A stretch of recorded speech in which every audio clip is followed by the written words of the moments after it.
Sa ngalan ng Ama, ng Anak at ng Espiritu Santo. Amen. Sumainyo ang Panginoon. At sumaiyo rin. Mga kapatid, upang maging marapat gumanap sa banal na pagdiriwang, pagsisihan natin ang ating mga kasalanan. Sinugong tagapagpagaling sa mga nagsisisi, Panginoon, kaawaan mo kami. Panginoon, kaawaan mo kami. Dumating na tagapaganyayang ang mga makasalanay magsisi, Kristo, kaawaan mo kami. Kristo, kaawaan mo kami. Nakaluklukas sa kanan ng Diyos Ama para ipamagitan kami, Panginoon, kaawaan mo kami. Panginoon, kaawaan mo kami. Kaawaan tayo ng makapangyarihang Diyos, patawarin tayo sa ating mga kasalanan, at patnubayan tayo sa buhay na walang hanggan. Amen. Papuri sa Diyos sa kaitaasan.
Manalangin tayo.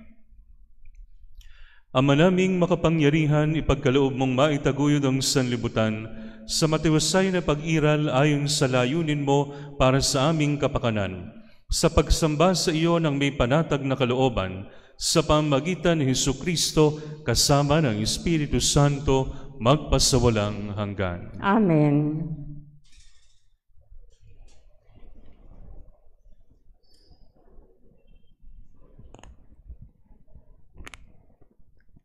Ang salita ng Diyos mula sa aklat ni Sirach. Pag niliglig mo ang bistay, maiiwan ang magaspang. Pag ang tao'y nagsalita, kapintasa'y lumilitaw. Ang gawa ng magpapalayok ay sa hurno na susubok. Ang pagkatao ng sinumay makikita sa usapan. Ang bunga ng punong kahoy, nakikilala ang ginagawang pag-aalaga. Sa pangungusap ng isang tao, damdamin niya'y nahahalata. Huwag mo munang pupurihin ang isang tao hanggang hindi nakapagsasalita, sapagkat doon mo makikilala ang tunay niyang puso't diwa. Ang salita ng Diyos. Salamat sa Diyos.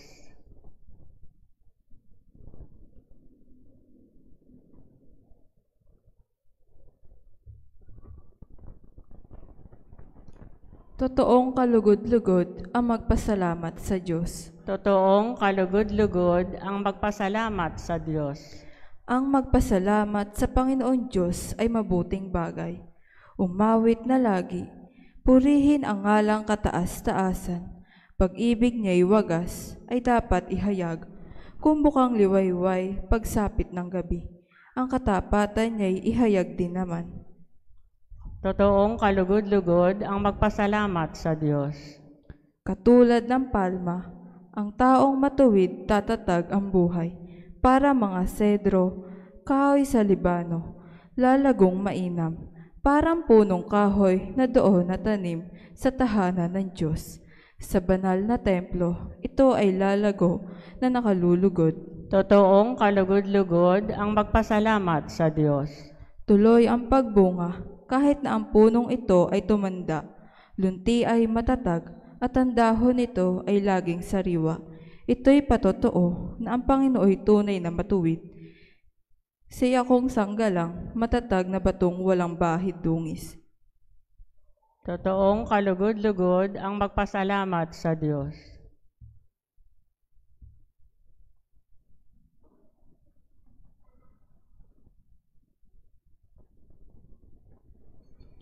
Ang salita ng Diyos mula sa unang sulat ni Apostol San Pablo sa mga taga-Korinto.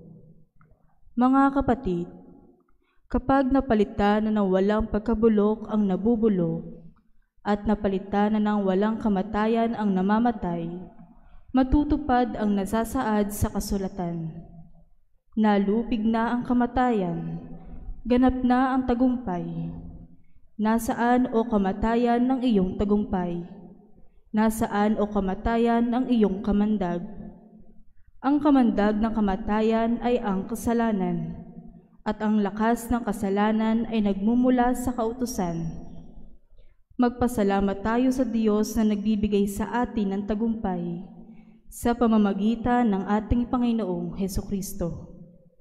Kaya nga mga kapatid, magpakatatag kayo at huwag matitinag. Magpakasipag kayo sa gawain para sa Panginoon. Yamang alam ninyong di nasasayang ang inyong pagpapagal para sa Kanya. Ang salita ng Diyos. Salamat sa Diyos.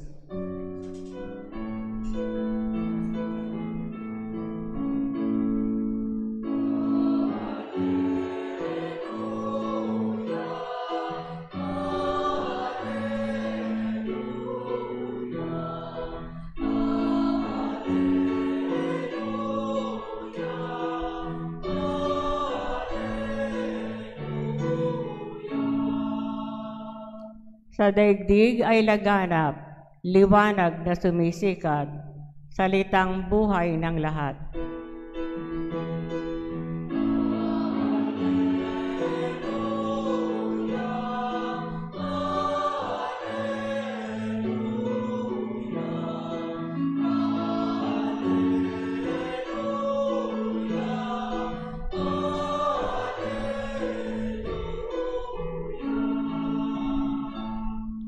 Sumainyo ang Panginoon. At sumaiyo rin. Ang mabuting balita ng Panginoon ayon kay San Lucas. Papuri sa iyo, Panginoon.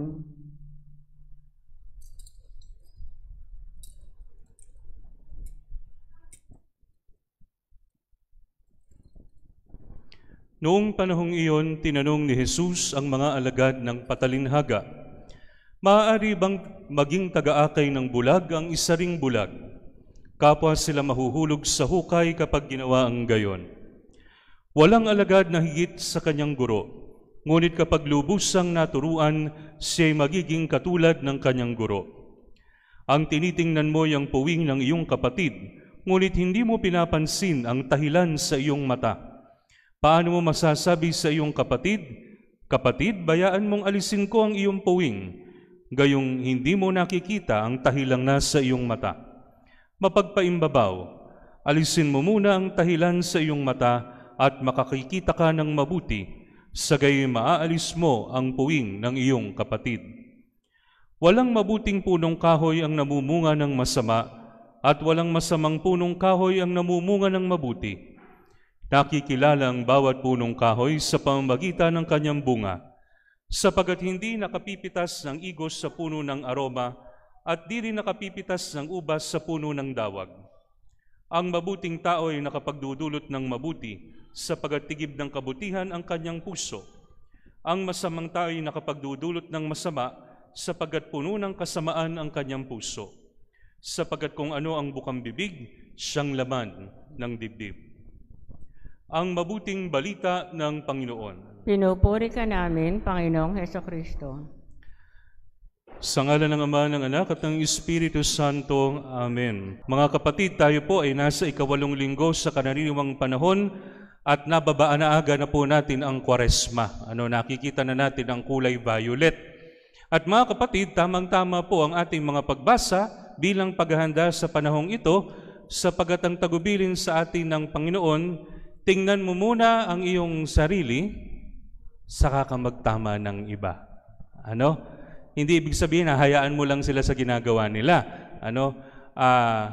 Ang tagubilin ng Panginoon, tingnan mo muna yung sarili mo para pag nakita mo na yung mali sa sarili mo, maaari mo nang tulungan yung iba para maitama rin yung kanilang mali. Alam niyo po mga kapatid, isa po sa paanyaya ng linggong ito bilang paghahanda sa panahon ng Kwaresma ay yung tinatawag nating introspection. Introspection. Ano ba yung introspection mga kapatid? Ito po yung pagtingin sa ating kalooban. Ito po yung pagtingin sa ating mga puso. Narinig po natin mga kapatid sa unang pagbasa, tinatagubilinan tayo, tingnan mo kung ano ang lumalabas sa bibig mo. At sa ating ebanghelyo, tingnan mo ang laman ng puso mo. Kasi mga kapatid, bilang mga magkakapatid kay Kristo, hindi natin maitatama ng mabuti ang ating kapatid kung yung sarili nating pagkakamali ay hindi natin nakikita. Ano po ba yung dahilan? Di ba sa mga lumang bahay, may mga beams na malalaki. Beams sa English. Ano ba sa modern Tagalog yon? Biga. Biga ba? Biga. Malaki. Isipin mo, nakaharang sa mukha mo na yon. Pagkatapos gusto mong tanggalin yung maliit na puwing. Napuwing na ba kayo? Hindi ba? Minsan naharap ka pa sa salamin, kukuha ka ng bulak, gaganunin mo. Kasi napakaliit eh. Ibig sabihin ng Panginoon, tingnan mo na muna yung maling malaki sa sarili mo at sak na mali ang ating mga sarili kesa tingnan mo yung mali ng iba. Pagka nakita mo na yung malaking diferensya sa iyo, saka mo tulungan ang ibang tao. Isa po mga kapatid sa paraan ng paghahanda, sabi ko nga po kanina, ay tingnan natin kung ano yung ating mga sinasabi. Alam niyo po, sa lahat ng mga hayop, we are considered animals. Tayo lang yung may complex language. Tayo lang. O Father, yung mga balyena, meron din naman yung language. Oo, meron sila. Pero hindi kasing komplikado ng salita natin. Sa pamamagitan ng ating mga salita, na ipapahayag natin yung laman ng ating isip at laman ng ating puso. And what can it do? It can make or break a person. It can make or break a person. Pwede kang makasugat kahit wala kang kutsilyo o gulok sa pamamagitan lang ng sinasabi mo. Pwede ka ring makapaghilom kahit wala kang gamot. Depende rin sa sinasabi natin.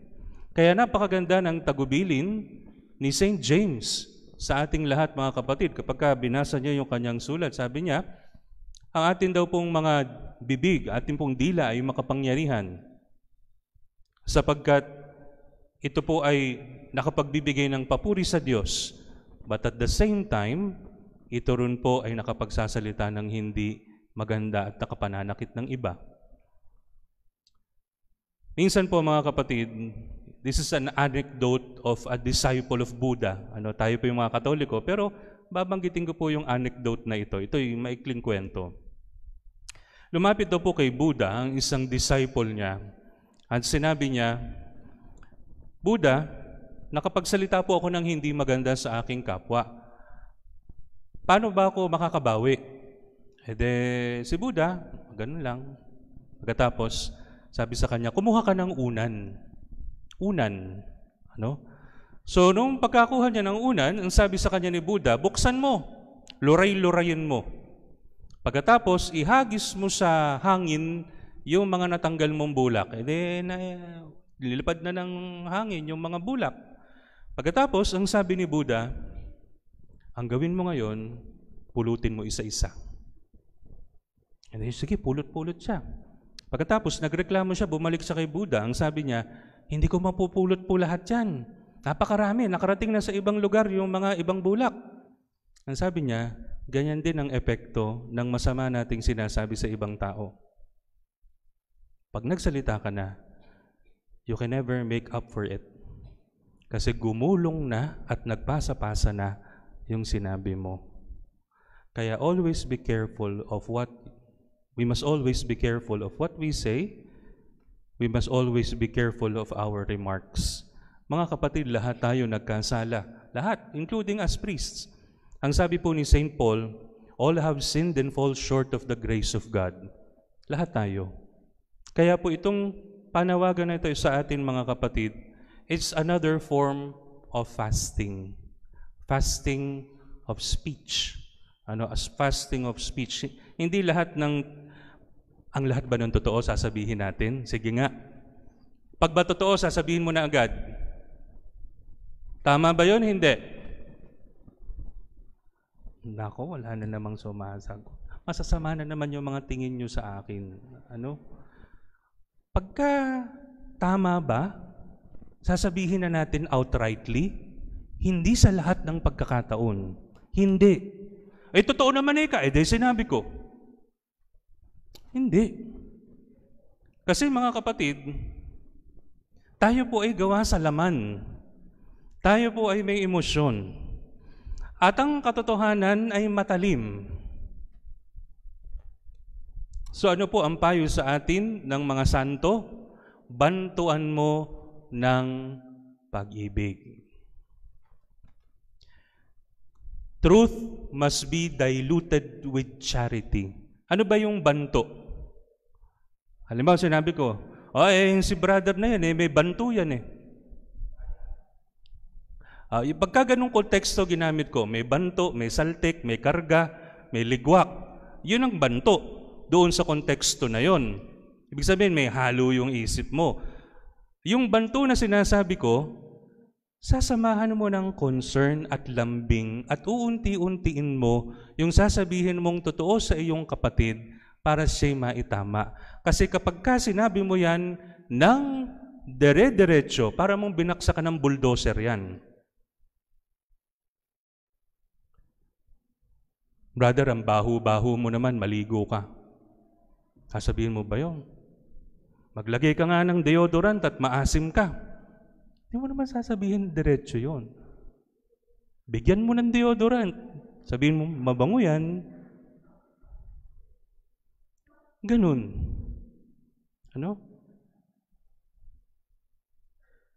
Kailangan din nating sukatin yung lumalabas sa ating bibig, the right time and the right place kung kailan tayo magsasalita. At yung mga bagay naman, mga kapatid, na dapat talaga nating sabihin para sa ikabubuti ng ating kapwa, justice demands that. Ang ibig ko lang sabihin mga kapatid, dapat nating malaman kung kailan magsasalita at kung kailan hindi. Mga kapatid, sa pagpapatuloy po ng ating banal na pagdiriwang, nawa kamukha po ng sinabi ng ating Panginoon sa Ebanghelyo, tayo ay makapamunga ng maayos at makapagbigay ng mabuting bunga, hindi lamang para sa ating mga sarili, kundi para sa mga taong nakapaligid sa atin. Maging instrumento nawa tayo ng katotohanan at kabutihan ng Diyos sa pamamagitan ng ang pagtitimpi sa ating mga sarili at pagiging matuwid sa mga mata ng ating Panginoong Diyos. Amen. Sa ngalan ng Ama, ng Anak, ng Espiritu Santo. Amen. Ipahayag natin ang ating pananampalataya. Sumasampalataya ako Sa Diyos Amang makapangyarihan sa lahat, na may gawa ng langit at lupa. Sumasampalataya ako kay Jesucristo, isang anak ng Diyos, Panginoon nating lahat.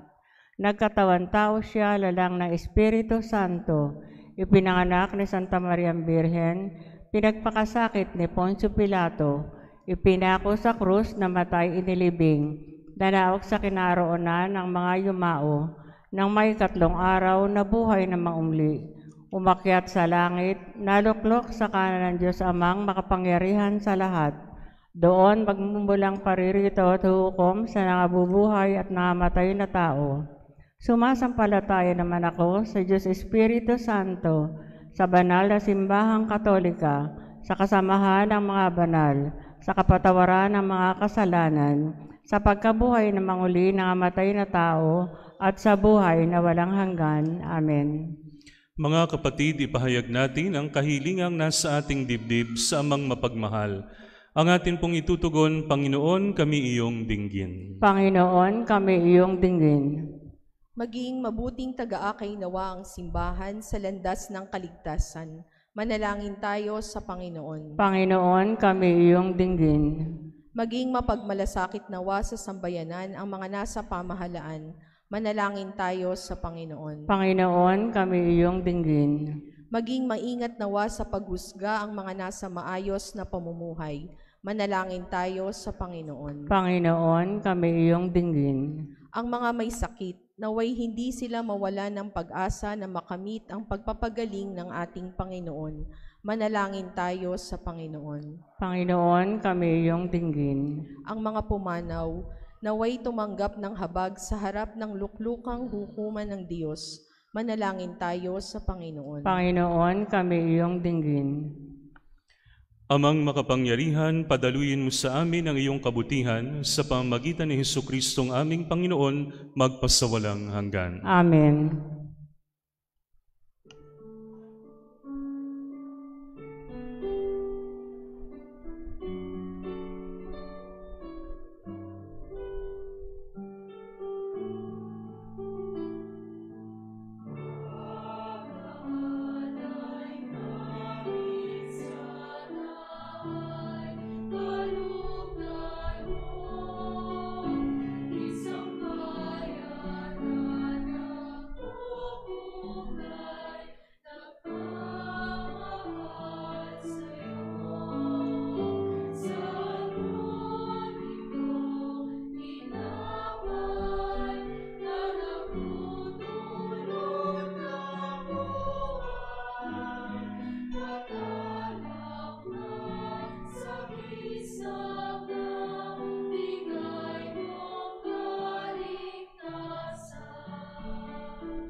Manalangin kayo mga kapatid upang ang paghahain natin ay kalugdan ng Diyos Amang makapangyarihan. Tanggapin nawa ng Panginoon itong paghahain sa iyong mga kamay, sa kapurihan niya at karangalan, sa ating kapakinabangan at sa buong sambayanan niyang banal. Ama naming lumikha, ipagkaloob mo ang mga dapat ialay upang aming sambahin ang iyong ngalan. Kaawaan mo kami at pagbigyan upang ang iyong kaloob para kami makapaghain ay mapakinabangan bilang pagpapala mo sa amin. Sa pamagitan ni Hesukristo kasama ng Espiritu Santo, magpasawalang hanggan. Amen. Sumainyo ang Panginoon. At sumaiyo rin. Itaas sa Diyos ang inyong puso at diwa. Tinaas na namin sa Panginoon. Pasalamatan natin ang Panginoong ating Diyos. Marapat na siya ay pasalamatan. Ama naming makapangyarihan, tunay ngang marapat na ikaw ay aming pasalamatan sa pamagitan ni Hesukristo na aming Panginoon. Siya ay naging kapwa naming maasahan upang may mangunang umako sa pananagutan dahil hangad mong magbago ang kidamihas ng pagkakakanya-kanya ng sangkatauhan. Bunga ng pagtitiis siya ay nanaig at ang kamatayan ay kanyang nalupig, kaya't siya ang aming daan para aming masapit ang iyong tapat at maasahang pag-ibig. Kaya kaisa ng mga anghel na nagsisiawit ng papuri sa iyo nang walang humpay sa kalangitan, kami nagbubunyi sa iyong kadakilaan.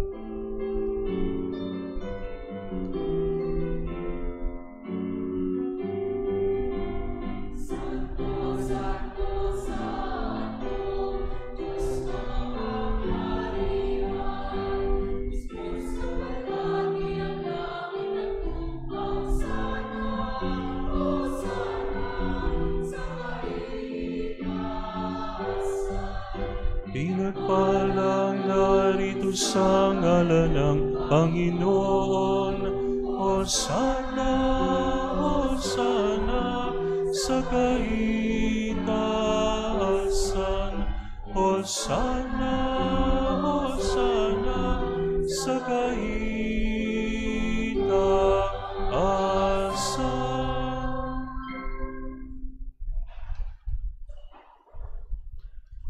Ama naming banal, ikaw ang bukal ng kanang kabanalan. Kaya't sa pamagitan ng iyong Espiritu, gawin mong banal ang mga kaloob na ito upang para sa amin maging katawan at dugo ng aming Panginoong Hesukristo. Bago niya pinagtiis ang kusang loob na maging handog, hinawakan niya ang tinapay, pinasalamatan kanya, pinaghati-hati niya iyon. Iniabot sa kanyang mga alagad at sinabi, "Tanggapin ninyong lahat ito at kanin, ito ang aking katawan na ihahandog para sa inyo."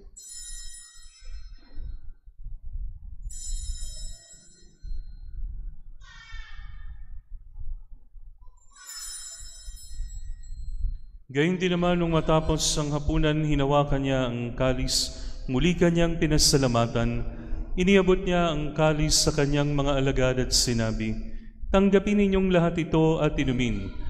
Ito ang kalis ng aking dugo, ng bago at walang hanggang tipan. Ang aking dugo na ibubuhos para sa inyo at para sa lahat sa ikapagpapatawad ng mga kasalanan. Gawin ninyo ito sa pag-alala sa akin."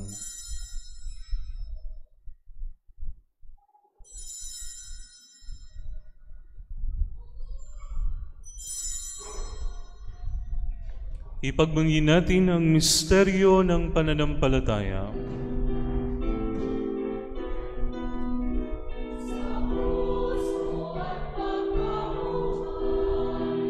Kahit inuhos mong tunay, O Jesus, nating mahal, tas mo kaming tanan, O Jesus, naming mahal, ngayon at magpakailanman.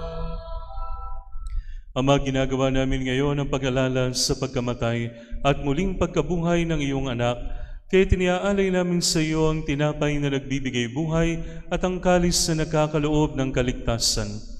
Kami nagpapasalamat dahil kami iyong minarapat na tumayo sa harap mo para maglingkod sa iyo. Isinasamo namin kaming magsasalo-salo sa katawan at dugo ni Kristo ay mabuklod sa pagkakaisa sa pamamagitan ng Espiritu Santo. Ama, lingapin mo ang iyong simbahang laganap sa buong daigdig. Puspusin mo kami sa pag-ibig kaysa ni Francisco na aming Papa, ni Dennis na aming Obispo at ng Tanang Kaparian. Alalahanin mo rin ang mga kapatid naming nahimlay nang may pag-asang sila'y muling mabubuhay, gayon din ang lahat ng mga pumanaw.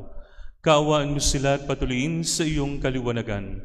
Kaawaan mo at pagingdapatin kaming lahat na makasalo sa iyong buhay na walang wakas, kaisa ng mahal na Birheng Maria na Ina ng Diyos, kaisa ni San Jose, kaisa ng mga apostol at lahat ng mga banal na namuhay dito sa daigdig ng kalugod-lugod sa iyo. May pagdiwang nawa namin ang pagpupuri sa ikararangal mo sa pamamagitan ng iyong anak na aming Panginoong Hesukristo. Sa pamamagitan ni Kristo,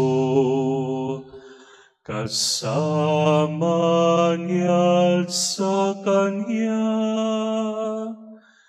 ang lahat ng parangal at papuri ay sa iyo, Diyos Amang makapangyarihan, kasama ng Espiritu Santo, magpasawalang hanggan.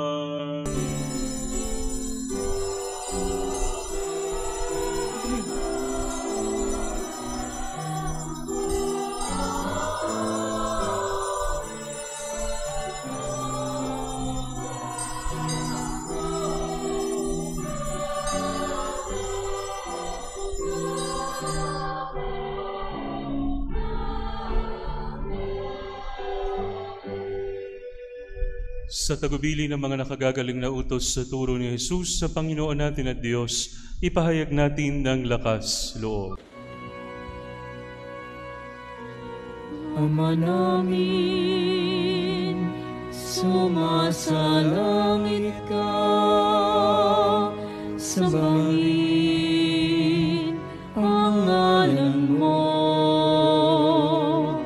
mapasa amin ang kaharian mo,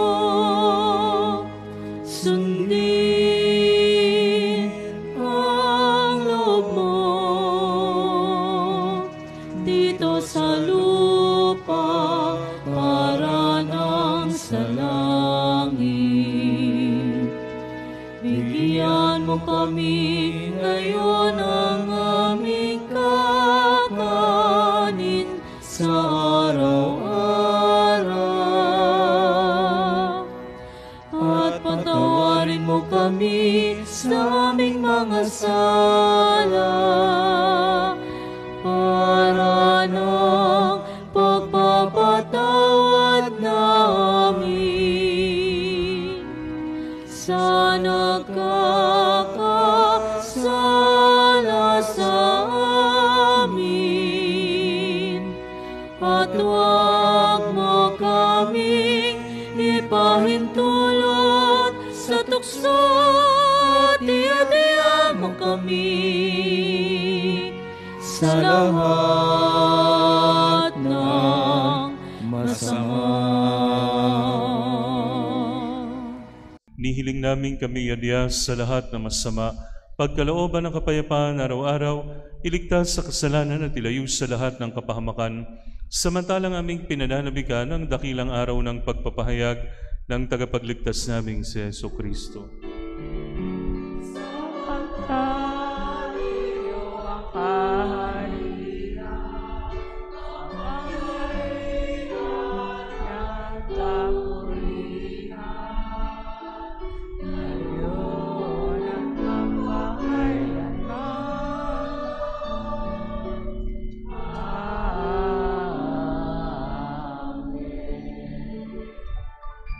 Panginoong Hesukristo, sinabi mo sa iyong mga apostol, kapayapaan ang iniiwan ko sa inyo, ang aking kapayapaan ang ibinibigay ko sa inyo. Tunghayan mo ang aming pananampalataya at huwag ang aming mga pagkakasala. Pagkalooban mo kami ng kapayapaan at pagkakaisa ayon sa iyong kalooban, kasama ng Espiritu Santo, magpasawalang hanggan. Amen. Ang kapayapaan ng Panginoon ay laging sumainyo. At sumaiyo rin. Magbigayan kayo ng kapayapaan sa isa't isa.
Pakikinakalsotawan tuwa ko sa Kristo, pagpapakumat parusa sa kasalanan ko, panangalan sa laki ng pag-ibig ng mga tao, sa akin at pagkakalas.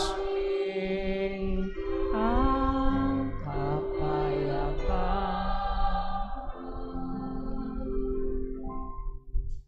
Ito ang kordero ng Diyos, ito ang nag-aalis ng mga kasalanan ng sanlibutan. Mapalad ang mga inanyayahan sa kanyang banal na piging. Panginoon, hindi ako karapat-dapat na magpatuloy sa iyo, ngunit sa isang salita mo lamang ay gagaling na ako.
Sumainyo ang Panginoon. At sumaiyo rin. At pagpalain kayo ng makapangyarihang Diyos Ama, Anak at Espiritu Santo. Amen. Naialay na ang banal na misa, humayo kayong taglay ang kapayapaan ni Kristo. Salamat sa Diyos.